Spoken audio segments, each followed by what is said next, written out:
in the morning, beneath the stars so bright. Pull your hat down, make sure your cinch is tight. Horses kinda snuffy, cold chill up your spine. You'll get your ass moving, son, we're burning daylight.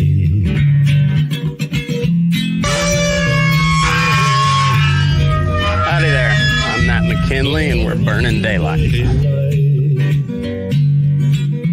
In the saddle till the job's done right. Welcome to Burning Daylight, the only podcast for the working cowboy.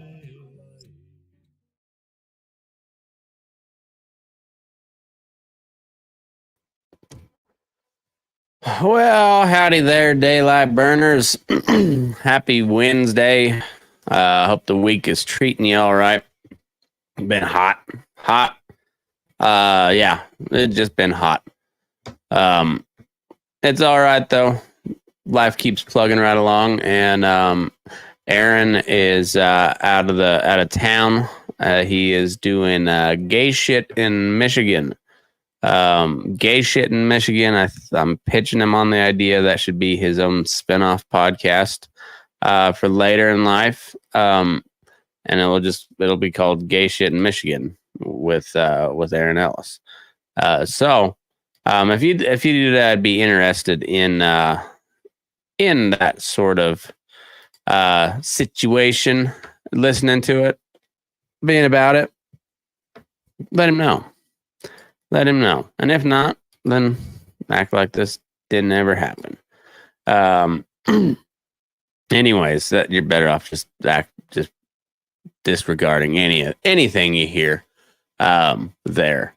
And probably whatever is coming up, but just disregard it all. But fence post politics this week. Donald Trump still dominates everything, but there's been other stuff going on. But let's check in. Let's check in on Mr. Joe Biden and see. We'll see what he's got going on, because it's pretty neat.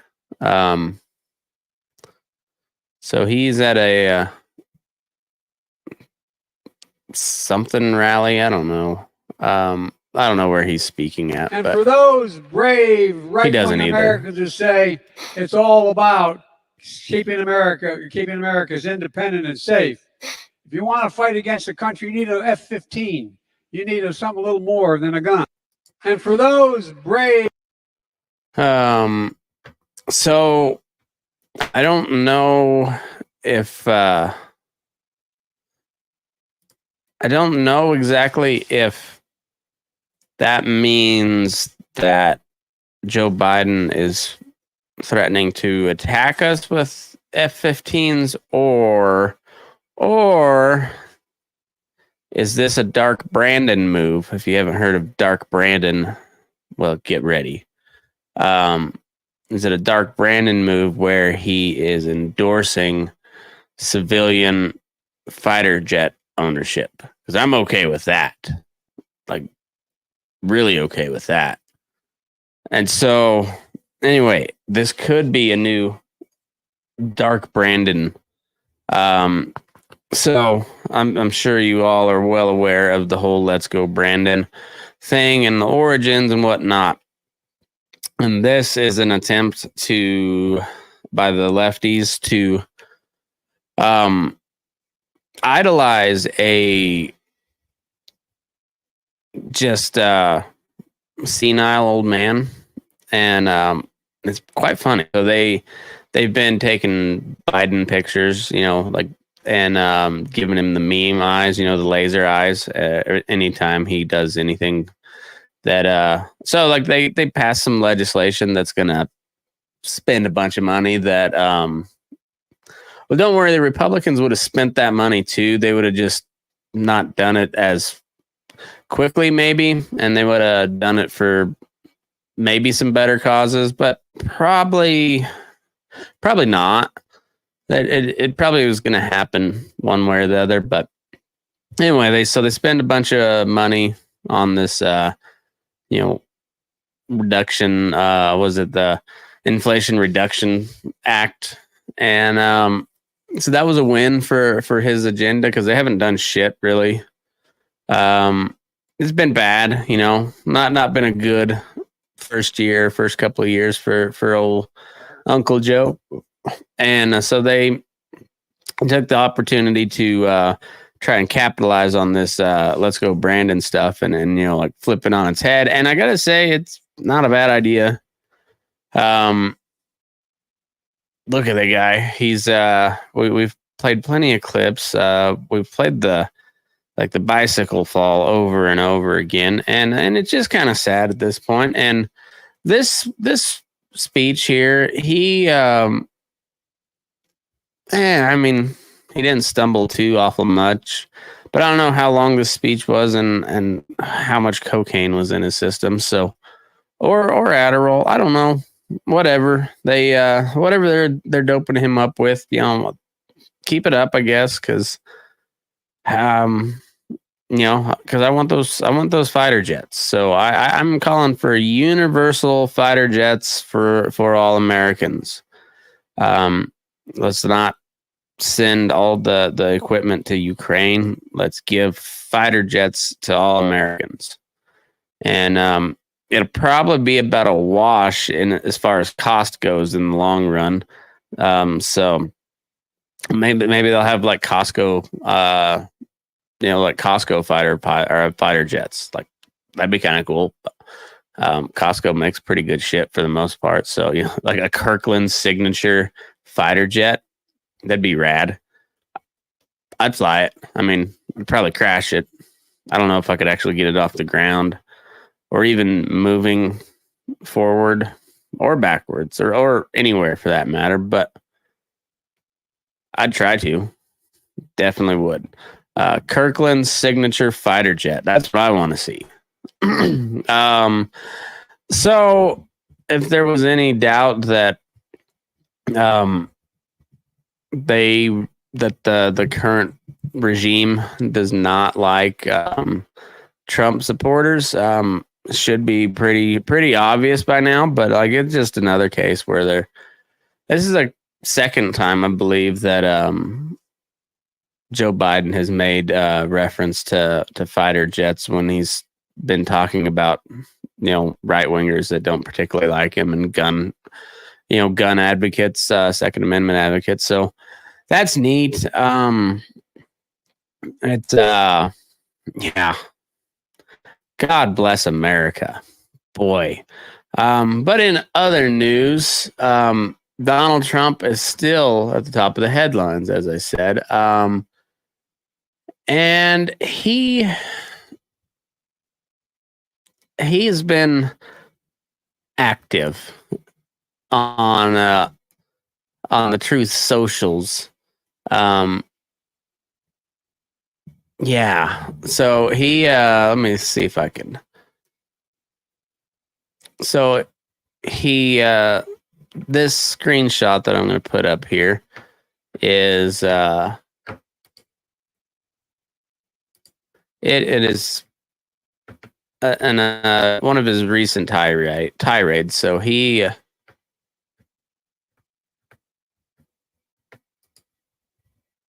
oh, damn you. This computer is slow.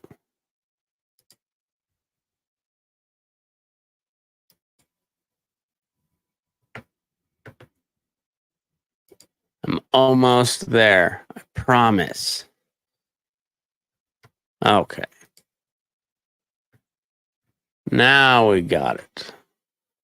So initially he said, so now it comes out conclusively that the FBI buried the Hunter Biden laptop story before the election, knowing that if they didn't, Trump would have easily won the 2020 presidential election. This is massive fraud and election interference at a level never seen before in our country. Remedy: declare the rightful winner or This would be the minimal solution. Declare the 2020 election irreparably compromised and have a new election immediately. So that was early in the day. And then as the day went on, so then he re-truthed this. The presidential election was badly and irreparably tainted by the FBI's fake description of the laptop from hell to Facebook and the lamestream media, and for many other reasons as well. Well, declare the rightful winner or hold a new election now. Our country, which is failing badly, knows the score and will never accept criminal election interference. The FBI just fired its special agent in charge of this outrageous and very illegal assault on the Constitution of the United States of America. So that's also neat. That is also the talk of a crazy person. That guy is going farther off the deep end than I thought he was. Like that, just declare me the winner now, or have a new election. Well, we are, Donald, in 2 years, about almost 2 years to 2 years and a couple months. We'll have a new one. You can try it again, and I've kind of from the very get go with this guy. I didn't get it. Like he talks like an asshole, but he kind of said what everybody else in the room wanted to say, but nobody was saying. Like, hey, there's a lot of bad people coming over from Mexico because the borders are not very secure. Like, and then he said it like, oh, it's rapists and so I don't remember exactly. Like, they're not sending their best, and wasn't the best thing to say. Wasn't the best statement. Definitely could have been worded a little more carefully, but that's not how Donald Trump does things. And it's all about Donald Trump. And I just, this is insane. Like, it's just a stream of consciousness, except he's just using his thumbs. And it's pretty funny at times, but like, this is the shit they're talking about when they're saying he's a threat to democracy, because he just does not let this shit go. And after all the audits and the recounts and this and that and the 2,000 mules, which was the book was getting ready to be published, or like it was getting ready to come out, and then it got recalled because I don't know, maybe they said something crazy in this book that they might get sued for. I don't know exactly. I saw Dinesh D'Souza had said they're delaying the release. It'll be out in October or something. But anyway, I watched the movie. I'm not convinced. I might read the book too, but I just, there was a lot of people that are still making a lot of money off of this election interference stuff. Same way they did when the Russia collusion shit was going on. People made so much money. That's the only way that CNN was able to stay alive, was because of Russian collusion and interference and Trump being bad. I mean, if it wasn't for Trump and that shit, like, CNN would have been dead a long time ago. They got rid of that Brian Stelter guy, who looks like kind of a potato head. You guys, I'm sure you've seen him before, but I'll find a picture of him. He's a giant turd, but it's funny is he's the same age as me, and I like to think that I look younger than him. And I don't know if I've ever looked younger than anyone my age before. Because I've kind of looked like I was 40 since I was, I don't know, 17 or so. So it's, yeah. Anyway, how this guy got a show, he's, I mean, yeah. All right. Let me pop this up here. There's so many good ones to pick from. And he was like the guy on camera. Like, man. And he was an absolute just turd of a yeah, look at that. Look at that doofus. Huh. Anyway, no, it's shocking that show didn't do well. Weird stuff. He's almost as weird as the former president calling for a redo election, or for somebody to just declare him the rightful winner of the 2020 election. If you can remember back in your Wayback Machine to 2015, which in official, like, 2020s terms, like, or I guess in today's terminology of time, that was like 7 lifetimes ago, 2015. And he lost Iowa, I believe, and threw a shit fit over it. He lost a couple primaries. I mean, it was a pretty knockdown, drag out fight in that 2016 primary. Eventually, he beat out Cruz, like 17 different people for that year. So I mean, like, yeah, it was pretty as typical Donald Trump campaign, and pretty brutal. But he beat him out, but every time he lost a primary, he would call foul of some sort.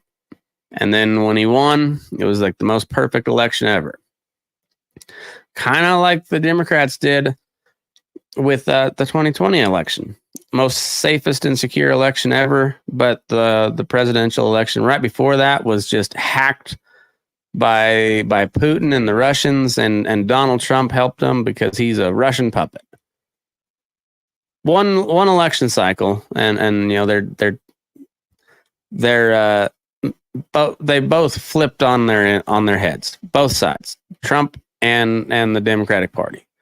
Like, complete reversal of opinion on the integrity of the elections from one cycle to the next.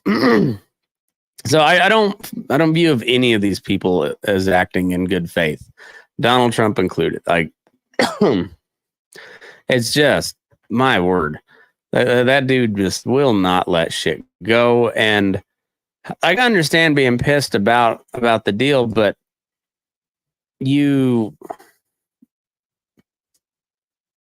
what do you plan on doing? Like, this is still the U.S., the United States of America. We have a system in place. It's worked fairly okay up until this point. Even with the sad shape of affairs, state of affairs, like, he still stepped down at the end of his term. He still transferred power semi-peacefully. There was the January 6th riot, which was not very peaceful. However, when it came time for the inauguration and everything, Biden took office like he was supposed to. So, yeah, they delayed the certification of the counting of the ballots and the certification of the Electoral College and all that. It got delayed by a couple hours. I don't know how many hours. It was like however long, a little while, less than a day for sure. less than a half a day, if I remember right. So either way, it got done, and Joe Biden took office peacefully. You know, there was some turmoil leading up to it for sure. They'll bring up this one incident at the Capitol building over and over and over ad nauseum, and then just completely ignore and if you will, whitewash the entire summer of love of 2020, where people are pissed off about the lockdowns and the black community and the left as a whole. And for a while, a lot of conservatives even were really pissed off about police brutality. You know, and we had some shit go down over that.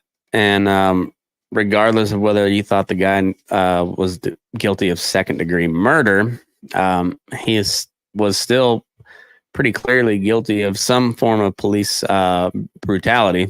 Guy died on his watch. So however you feel about it, like, there was something wrong done there. And yeah, guy didn't get a real fair trial at all. But there was obviously something done wrong there, and justifiably, people were angry. They were not justified in burning down their fucking cities, but that you'd think that would come up somewhere in the left-wing argument of why shit got so crazy on January 6th, and then after the election in general. Like, pretty understandable why people were a little upset. And yeah, I don't get what they thought was going to happen when they went into the Capitol. Like, the dum-dums that stormed in there because they thought that's what Trump wanted them to do. You know, they clearly thought that Trump wanted them to do that. I don't know if they just like wound themselves up or what the hell was going on. I don't know if maybe some agent provocateurs provoked the deal and caused people that were running on high emotion already to just all it takes is one, like any tense standoff.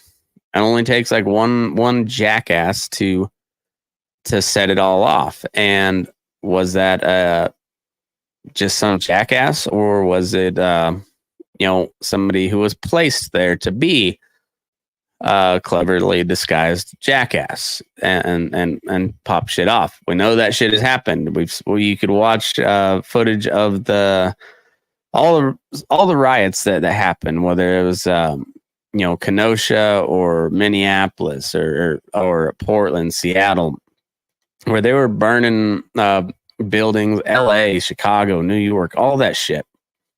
You could watch these guys just walking from store to store, smashing a window, and just, once the window's smashed, and then, bulls on parade. People storm in, start looting. Well, this guy that broke the window just keeps going to the next storefront, smashes that one. And then there are people videoing it. And that guy's obviously starting shit. But who is he? I don't know. It doesn't seem to me that there was hardly anybody arrested for that shit. So you can understand why people were a little pissed off. Meanwhile, there's also like the Iraqi parliament got stormed by protesters the other day too, and haven't heard about that on the news much. Kind of a relevant deal since how we still have troops and shit over there, and what appears so the parliamentary system is kind of, I guess, probably not weird if that's what you know, but where we don't. Parliamentary system, they have a lot of different parties over there, and typically no one party gets like a true a lot of times they don't get a true majority, so they gotta build these coalitions of this party and this party and whatever, and they haven't been able to do that for like over a year now. They've not been able to establish a ruling coalition, and it seems to be so. Like, if you remember the name Muqtada al-Sadr, known for the pretty vicious campaign in Sadr City, and then his crew are heavily tied in with Iran, and were by and large the ones responsible for the IED uptick in the insurgency in Iraq. So not a real good guy, but guess what? He's still doing his thing over there, and he's pretty like well respected for over there. He's a powerful figure still, and politician. But I guess he walked out, claims he's done with politics, and it kind of appears that Iraq might be on the verge of becoming a failed state. So for all the neocons out there, the war hawks that claim that, we had to get rid of Saddam and stabilize the region. Like, stabilize the region. Libya is a failed state because of us. And it appears that Iraq is on the verge of that too. And yeah, just really fucked that one up. And that 20 years later, that's what we're seeing now. And just yeah, this is why we don't need to get involved in that type of shit, because we don't know what the fuck we're doing, because we don't live over there. We don't know the like, people know the internal politics of Iraq a lot more than they did back in the day. And yeah, we found out the hard way, the real hard way. So that's pretty neat. Also, Donald Trump had a perfect chance to just slide out of there completely unscathed. He could have like declared victory or whatever. So right after we took out, which also this is, beginning of 2020. So remember, 2 lifetimes ago, started off the year with a bang when he murked that Qasem Soleimani guy, the top military guy in Iran. Some would say he was the guy that was actually running Iran, where the Ayatollah is more of a figurehead. Either way, real high up important guy. At least he was like the number 3 guy in Iran. At most, he might have been running the entire damn thing. And we took him out in Iraq when he came to visit. Trump made that decision, and a lot of outrage from several different countries around the world, and the Iraqi government, the parliament, voted unanimously for us to leave. And I think we should have.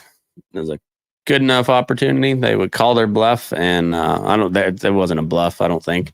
But, just as the saying goes, call their bluff. All right. See you later, Chet. And come on home. That would have been a good idea, but he didn't take the bait, and we're still over there. And now with a destabilized Iraq, I imagine that means you're gonna have people saying, "Well, we can't leave now. It's too early. 20 years is just not quite long enough. We gotta go stabilize the region again after we destabilized it." So anyway, back to Trump. I read through most of the affidavit.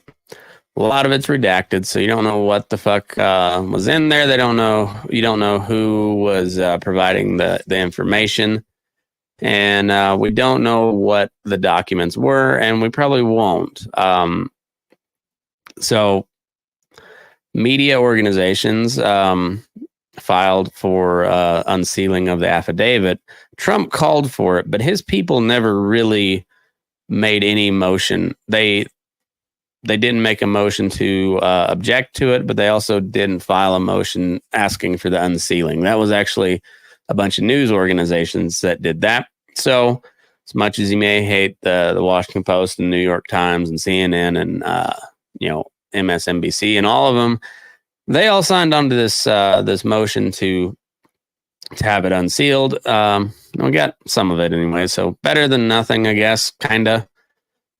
Just enough to think maybe they actually had something, but not enough to be convinced one way or the other. I don't think. But one of the big things they did is they laid out the pattern of how they had asked for it, how his lawyers had claimed they had given everything back, and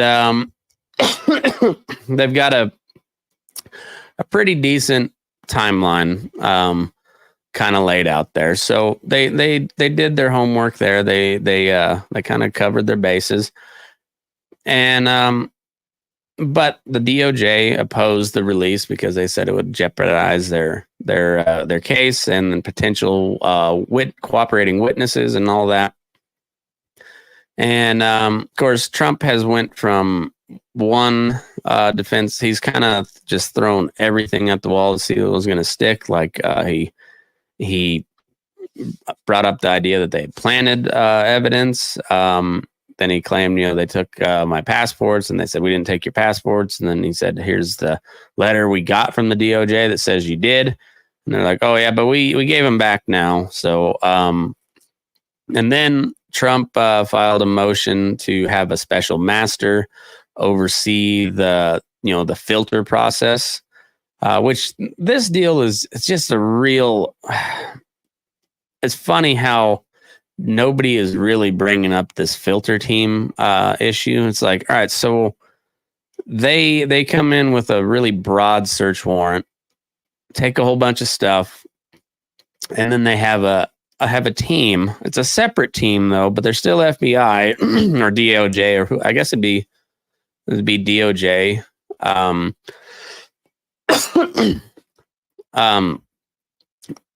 But then they have a team go through and determine whether stuff is attorney-client privilege or whatever, and if and what needs to be returned to the people that were searched.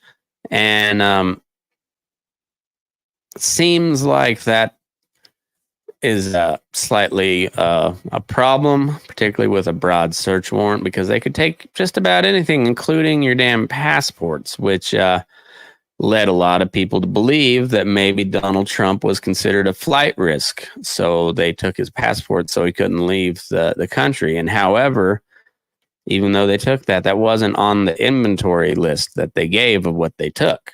Like, turns out they took probably a lot more than they should have. And even though they conducted the search over like 12 hours, maybe it was 9 hours, something like, a long time.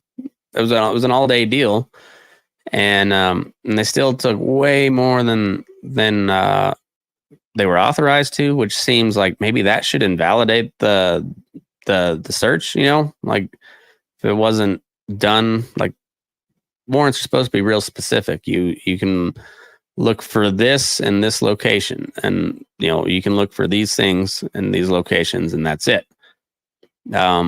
So anyway, the filter team is a little fishy, and so Trump filed to have a special master. A judge said she was inclined to do that, but she hadn't made a decision yet. In the meanwhile, I think it's supposed to be tomorrow here or today that she decides whether or not to appoint a special master. But the DOJ says we've actually looked through all the stuff already, and we've got what we need. So thanks, but no thanks.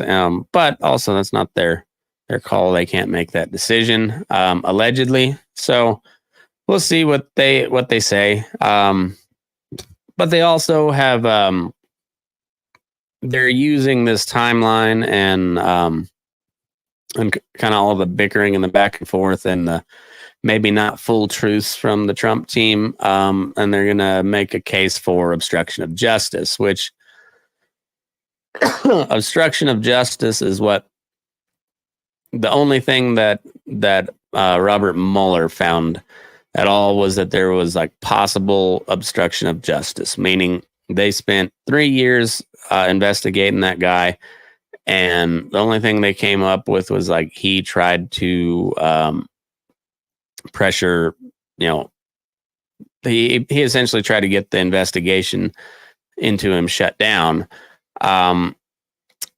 As it all plays out, turns out he was pretty vindicated.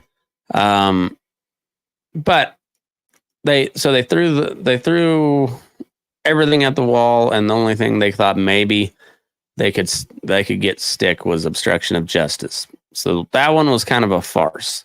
This one's not quite so much, because if these are indeed documents, which Trump said initially he didn't have, and then later said they were cooperating and this was unnecessary. And then the DOJ lined out how they had a subpoena, and then they had a signed letter from his counsel saying that they had returned everything. And then came the claim that it was all declassified, and then also some that was executive privilege or covered under executive privilege, which doesn't make a whole lot of sense to me, because if they were covered under executive privilege, then I don't think they're supposed to be at Mar-a-Lago. and that kind of leads to the whole crux of it, is they're bringing up that all the guests and people that come in and out of Mar-a-Lago with these supposedly highly confidential documents, it creates a national security risk. Nowhere in this partially redacted affidavit was the word nuclear mentioned. So that's I would tend to think that that's probably not the case, that it's probably not nuclear secrets. I think I won't say it's safe to assume that, but my gut reaction tells me that's probably not the case, or they would have been shouting it from the rooftops. But they've kind of let people run with that, but there's never been any sort of confirmation. Maybe it's in some of the redacted part of that affidavit, but we don't know. I don't know if we'll ever get to know. This Trump Mar-a-Lago raid, to me, is appearing to be our generation's not Watergate, but Kennedy assassination, where I don't know if we'll ever truly know what the fuck happened. Why? Like, same with, it's like the January 6th all the way from to now, like the prosecution of Donald Trump, like that. I guess they're not technically, well, yeah, they are prosecuting him in several different cases. So the feds haven't, I guess, technically charged him on anything yet. But he's definitely being prosecuted, and some would say persecuted. And from January 6th and all the events that have happened since then, I don't know if we'll ever know the whole story, and there'll probably be some, I don't know. I don't think the Republicans are going to shut down the J6th committee if they take back the House. I think they're going to keep it going, and there'll be more grandstanding. I don't think they'll probably do the prime time hearings, televised hearings like they've done. I wonder, is that, I guess they're on recess, so I wonder if they're gonna really go hard on the J6 hearings when they get back from the August recess. But we'll see. I don't know. but you're starting to see some kind of cracks in the armor from people that are Trump supporters. So like Roy Blunt from Missouri was like, hey, he probably should have just turned him over. Mo Brooks from Alabama, he got called a rhino because he's like, hey, we can't just keep doing this election song and dance. Like, we got to move forward, and if we're going to do anything at some point. And that was I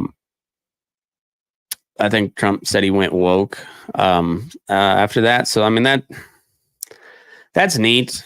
You got this guy that the base of the party still really likes, and meanwhile, not many other people do.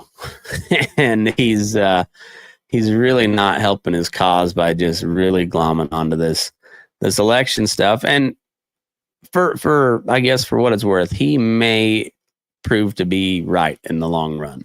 I don't know, but just he hasn't produced any sort of tangible evidence yet, and or at least of anything that would have swayed the election. Like, I don't know, all the stuff that they've come forward with has not been convincing, and they got outworked. They had a ton of collusion between the Democrats and big tech and that type of deal. A lot of coordination with the FBI and the CDC and Fauci's the NAI what is it, the NIAID or whatever, the National Institute of Health, NIH, all that coordinated very heavily with social media companies. They were pretty open about it like that. Go back to that Times Magazine article when they talked about how they preserve democracy by doing all this stuff, changing state voter laws and clamping down on misinformation and disinformation and all this stuff, all from what I can tell very legal, all still very shady as shit. But they I guess you could say they out-cheated Donald Trump, but I think they just outworked him. Like, they had a better strategy, and they had a lot of help, very shady help. But like I said, as far as I can tell, they didn't. From what I've seen, they haven't really done anything wrong. So, like, Trump's the king of like, hey, I just played by the system that was there, and that's how all the tax breaks and whatever. He's just like, hey, I'm just using the system that was there. Well, this time he didn't, and he told people not to. Like the mail-in ballots, he could have turned that to his advantage too. Easiest way to do it. He's like, hey, I don't like these mail-in ballots. I think you're better off voting in person. But either way, a vote for Trump's a vote for Trump. So get out and vote Trump. However you do it. Simple, very, very simple. And then you can he can also said like, hey, after the election, we're gonna really look into this mail-in ballots, because I don't like the opportunity for fraud there. But in the meantime, this is what we got. So vote. It's the Democrats are very good at the messaging on that. And then after they he lost the presidential election, and he still had two runoff races in for both Senate seats in Georgia, and he basically told people that don't even bother voting, it's rigged, and kind of just threw both of the Republican candidates out to dry, and because of that, lost the Senate. So he has really, really shot himself in the foot so many times. It's still amazing that he has a foot to stand on. And I don't get the continued,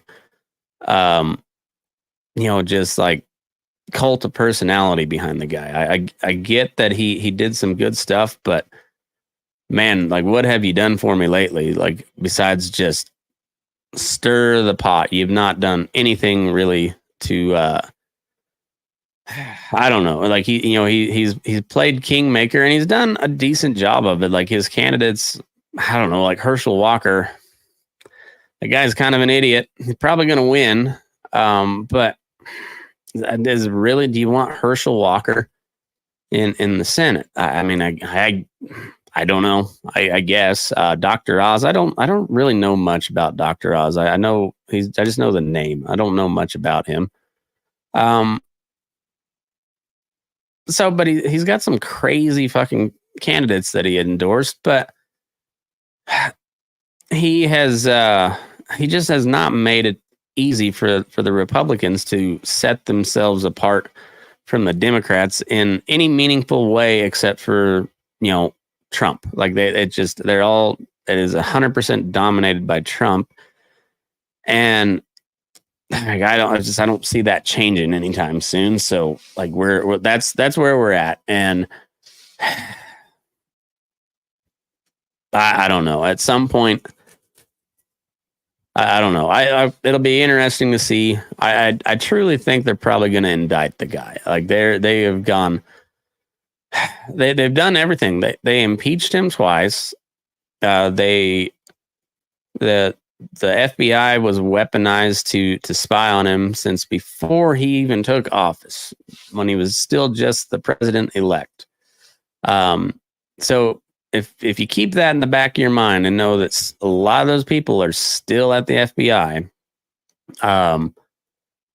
it kind of downplays a lot of what they had laid out in their affidavit and in the case they're making, because they are not acting in good faith, and they haven't been for quite some time. So like I don't buy much of anything without, and particularly with all the redactions. That's the thing that gets me. So if they choose to indict Trump over these classified documents, like how is that going to work? And so it'll be a federal case. So it'll be a federal courtroom where they don't allow cameras. So you won't get to watch it live. And because it's dealing with top secret and secret compartmentalized information, like really supposedly high level top secret, highly classified shit. Okay, so do the jury members have to have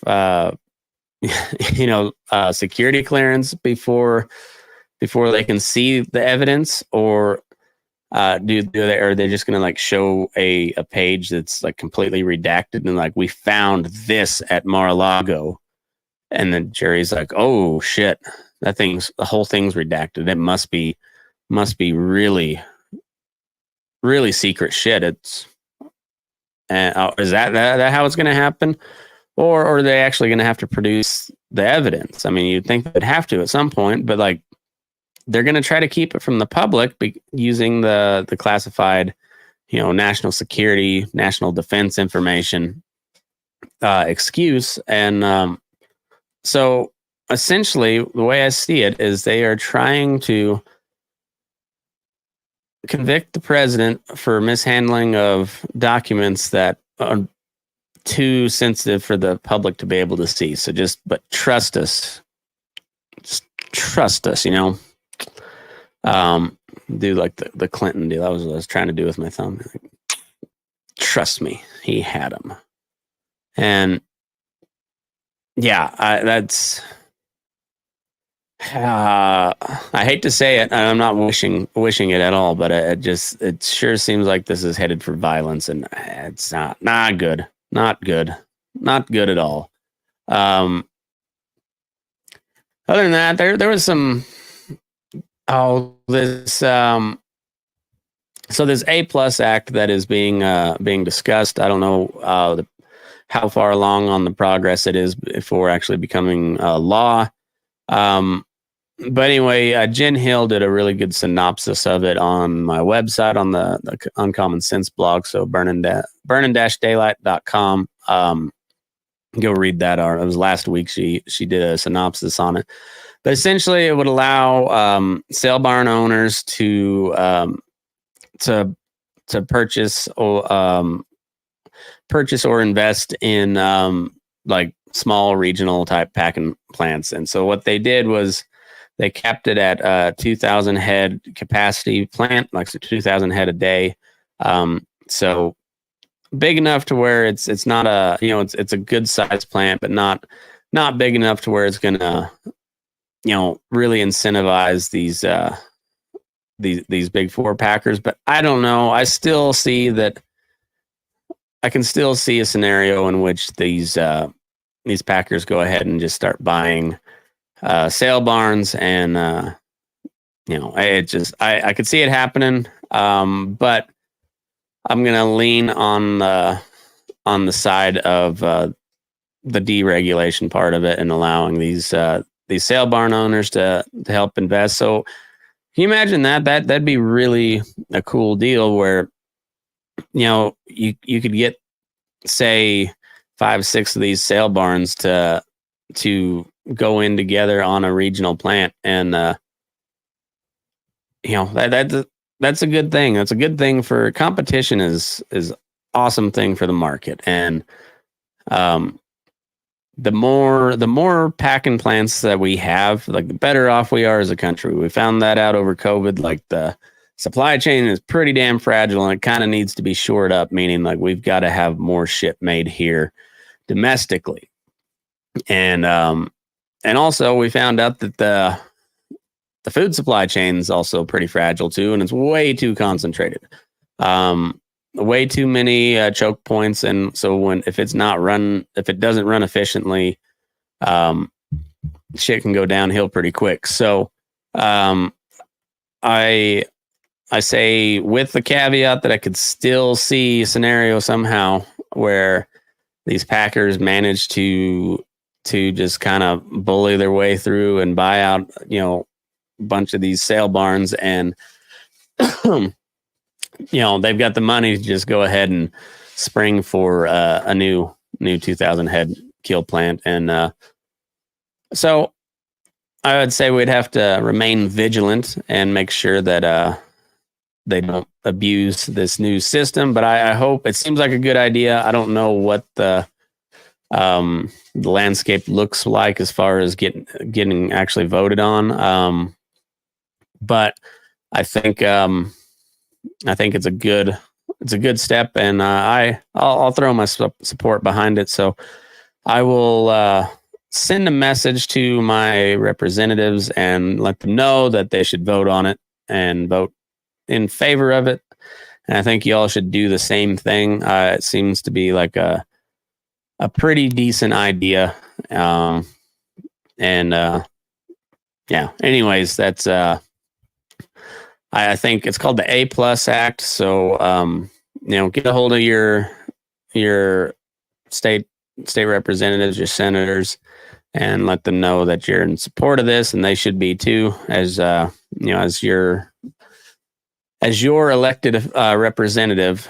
Let them know that's how you would like to be represented. So anyways, hopefully it goes through. We'll see how it goes. We're seeing not a lot, but you're seeing more and more plants get approved and either breaking ground or getting real close to it. So it's going to take a while to change this thing. This boat doesn't turn very quickly, but there's some bright spots on the horizon, but it's still pretty cloudy out there. So stay hooked. Hope everybody has a good rest of the week. I got a conversation that I had with Kate Bowen for you for the Friday episode, and I will be out of town, so I'll try to get something ready for Monday, but maybe Tuesday before I get something recorded for you. But anyways, if you're around the Kiowa, Colorado area, come check us out at the War Party Ranch Rodeo. It's a scramble type deal, and I'll be helping announce it. And it's a good cause that they're donating the money to. There's over, I think Jeremiah said there's like over $2,500 money added.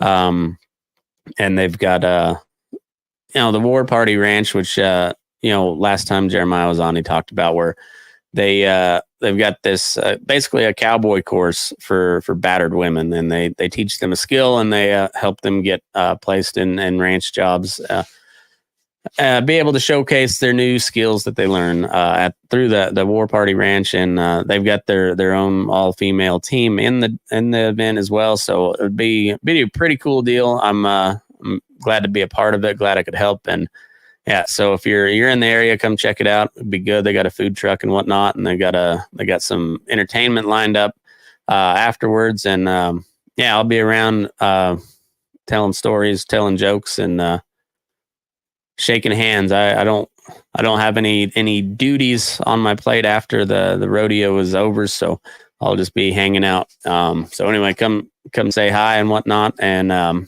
have a good week. Stay hydrated. Fucking hot out there. So, appreciate y'all. Make sure if you'd like to support the show, patreon.com/burning-daylight, or you can sign up for the paid episodes on Spotify as well.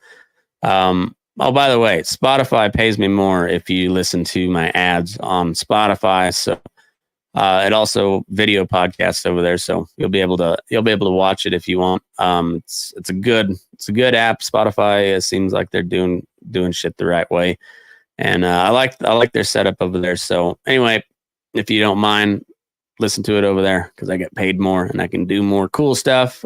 Tell your friends about it, and appreciate you all listening. Now move your ass. We're burning daylight.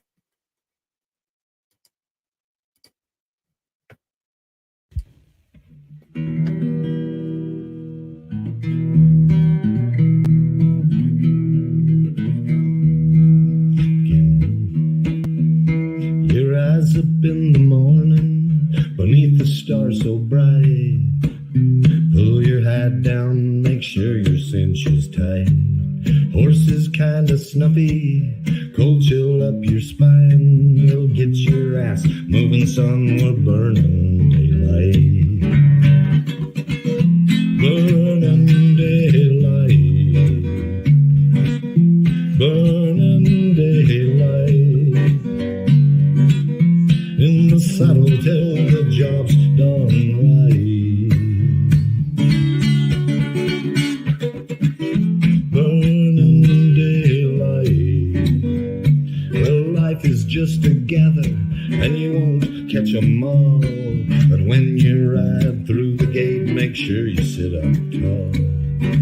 I can see the horizon, it's looking pretty bright. Well, get your ass moving, son, we're burning daylight. Burning daylight. Burning daylight. In the saddle till the job's